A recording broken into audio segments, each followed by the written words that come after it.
C'est le retour de la chronique sexe.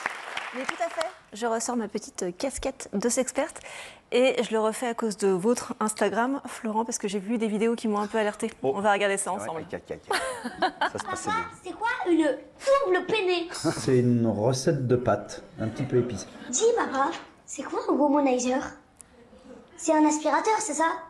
Ça aide papa et maman à faire des recettes un petit peu plus originales que d'habitude. Ah, comme le Thermomix.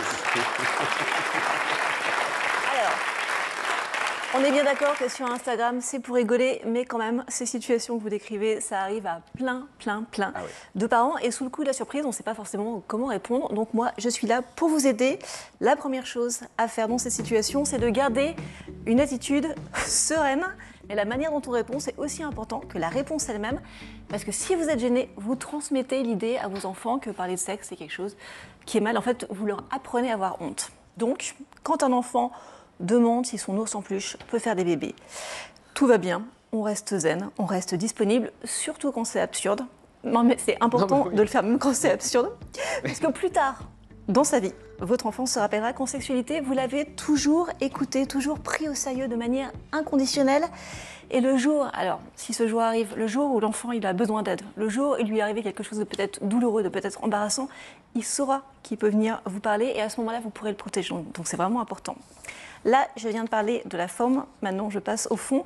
Et c'est OK de ne pas savoir, en tant que parent, quoi répondre. Et si vous ne connaissez pas la réponse, c'est pas grave, vous pouvez dire à votre enfant que vous allez vous renseigner et que vous lui répondrez dans 5 minutes. Mieux vaut délayer un petit peu la réponse que ne pas répondre du tout. Enfin, si l'enfant pose une question qui ne semble pas complètement cohérente avec son âge, par exemple, si votre enfant pose des questions sur des doubles peinés ou sur des womanizers, vous ne le grondez pas, ce n'est pas du tout sa faute. Vous profitez de cette occasion pour lui poser des questions sur ce qu'il regarde, sur les écrans, sur le genre de fréquentation éventuellement qu'il a en classe. À la fin de la conversation avec l'enfant, vous lui dites qu'il peut poser d'autres questions après, à d'autres moments, que vous serez toujours disponible pour lui, parce que la confiance, ça se bâtit vraiment sur le temps long.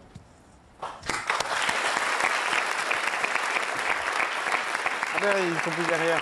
Ça y est, vous savez quoi faire maintenant pour répondre. Maintenant, je vais pouvoir répondre à mon fils. Exactement. Ouais. Louis Quetla, comme chaque semaine, tu t'adresses à nos invités.